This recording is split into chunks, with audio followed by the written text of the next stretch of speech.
82,67%, c'est le taux de réussite à l'examen du certificat d'études primaires, CEP, session de juin 2021.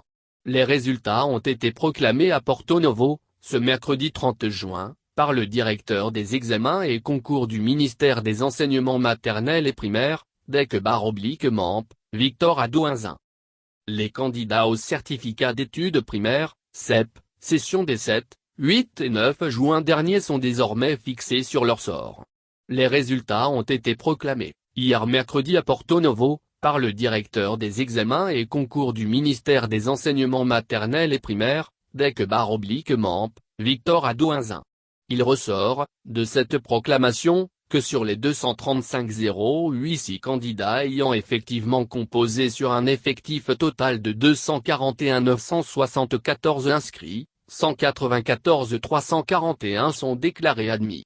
Ils ont pu tirer leur épingle du jeu et décrocher leur billet pour les cours secondaires. Ce qui correspond à un taux national de réussite de 82,67% contre 84,66% en 2020, souligne le DEC/MAMP. Le classement par département révèle le littoral, comme pratiquement tous les ans, premier avec un taux de réussite de 91,50%. Il est suivi successivement de l'Atlantique, 86,17%, du Borgou, 84,17%, du Zou, 84,03%, des Collines, 83,75%, de la Donga, 81,79%, du Mono, 81,25%, du Plateau, 80,80%, du Koufo, 80,61%, de l'Ouémé, 80,39%, et de la Liborie, 72,63%. Le département de l'Atakora est la lanterne rouge avec un pourcentage de 71,73%.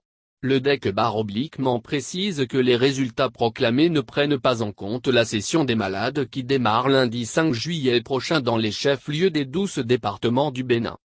Victor Adouinzin justifie la chute de 1,99% de taux d'admis cette année par rapport à celui de 2020 par les effets de la lutte contre certaines pratiques et supercheries au niveau de certains directeurs d'école.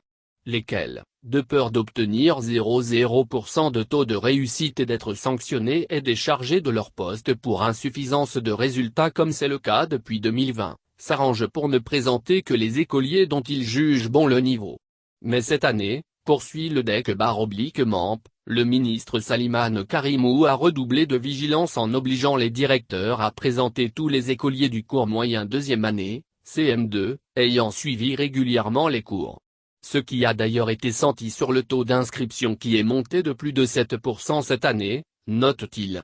C'est cette situation qui explique entre autres la baisse légère du taux qui ne doit pas être interprétée comme un relâchement ou un déficit au niveau de l'encadrement, conclut Victor Adouinzin.